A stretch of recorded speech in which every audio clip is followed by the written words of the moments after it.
time was a few minutes after noon. The sun was high and warm. Below the big bald rock, the leaves of the olive trees and the wildflowers shimmered in a soft breeze.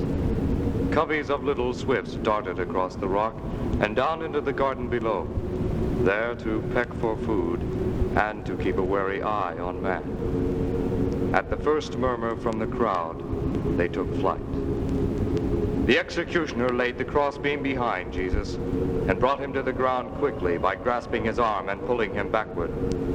As soon as Jesus fell, the beam was fitted under the back of his neck, and on each side, soldiers quickly knelt on the inside of the elbows. Jesus gave no resistance and said nothing, but he groaned as he fell on the back of his head, and the thorns pressed against his torn scalp. Once begun, the matter was done quickly and efficiently. The executioner wore an apron with pockets. He placed 2 5-inch nails between his teeth and, hammer in hand, knelt beside the right arm. The soldier, whose knee rested on the inside of the elbow, held the forearm flat to the board. With his right hand, the executioner probed the wrist of Jesus to find the little hollow spot. When he found it, he took one of the square-cut iron nails from his teeth and held it against the spot, directly behind where the so-called lifeline ends. Then he raised the hammer over the nail head and brought it down with force.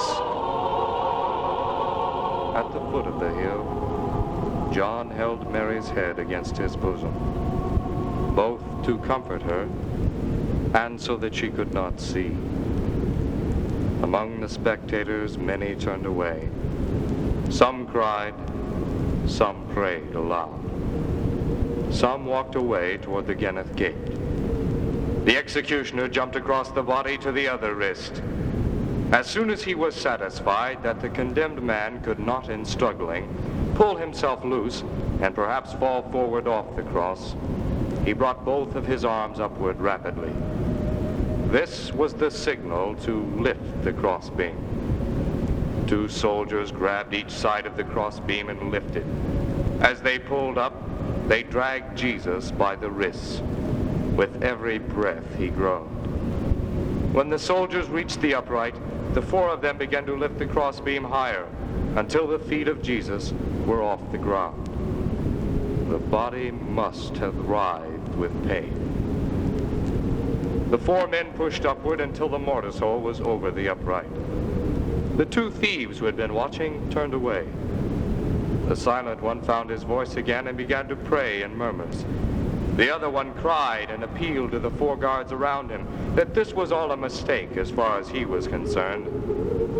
One high priest looked at another and said that this was a very poor example of a Messiah. In his time, he had seen better. When the crossbeam was set firmly, the executioner reached up and set the board which listed the name of prisoner and the crime. Then he knelt before the cross. 2 soldiers hurried to help, and each one took hold of a leg at the calf. The ritual was to nail the right foot over the left, and this was probably the most difficult part of the work. If the feet were pulled downward and nailed close to the foot of the cross, the prisoner always died quickly. The Romans learned to push the feet upward on the cross so that the condemned man could lean on the nails and stretch himself upward.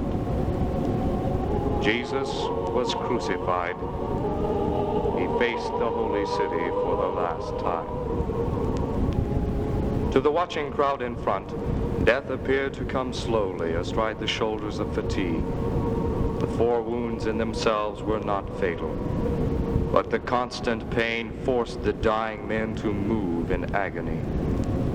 His arms were now in a V position, and Jesus became conscious of 2 unendurable circumstances. The first was that the pain in his wrists was beyond bearing, and that muscle cramps knotted his forearms and upper arms and the pads of his shoulders.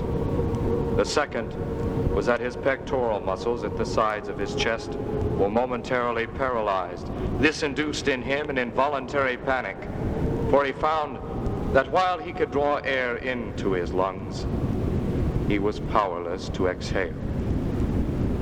At once, Jesus raised himself on his bleeding feet. As the weight of his body came down on the insteps, the single nail pressed hard against the top of the wound. Slowly, steadily, Jesus was forced to raise himself higher until, for the moment, his head hid the sign which told of his crime. When his shoulders were on a level with his hands, breathing was rapid and easier. Like the other two, he fought the pain in his feet in order to breathe rapidly for a few moments.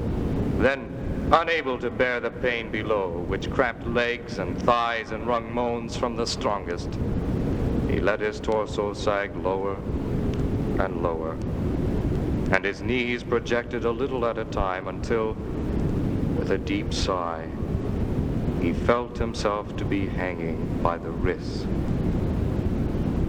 And this process must have been repeated again and again. The elders could not refrain from pouring some scorn onto the pain. "Help yourself if you are the Son of God, and come down from the cross." There was no reply from the cross. Caiaphas sneered as he said loudly, "He helped others. He cannot help himself." Others in the small select group of priests joined in the cry, "He is the King of Judea. Let him this instant come down from the cross, and we will believe in him. He trusts in God. Let God deliver him if he cares for him.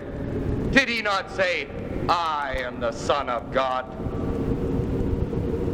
Better than anyone, Jesus knew the imminence of death. He could have willed himself to die at any time, but he wanted to show his love for mankind by suffering in extremis, and he had not reached this point.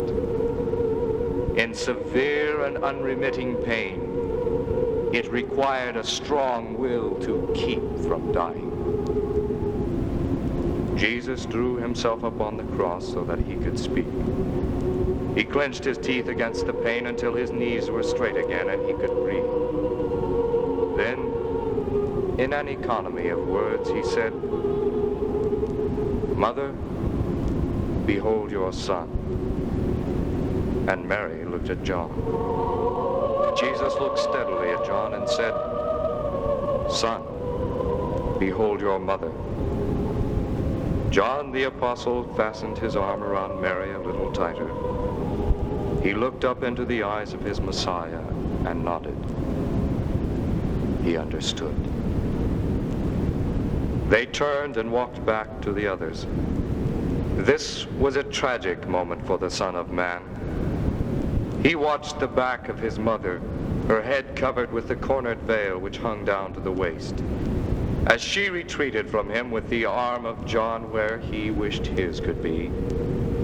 The eyes of Jesus misted, and the pain of dying faded for a moment in the face of a greater ache.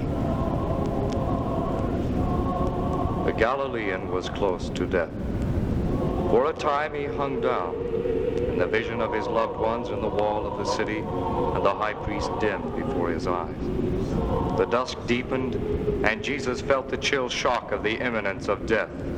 He struggled valiantly for another breath and pulled himself upon his wrist to stop his vision of the world from fading. When he reached the top, he panted and looked again at the world of men. "Eli, Eli, lema sabachthani? My God, why hast thou forsaken me?" The voice was so loud that some of the spectators thought he had called Elias the prophet. "This man is calling for Elias," one said in wonderment. Another said, "Let us see whether Elias is coming to help him."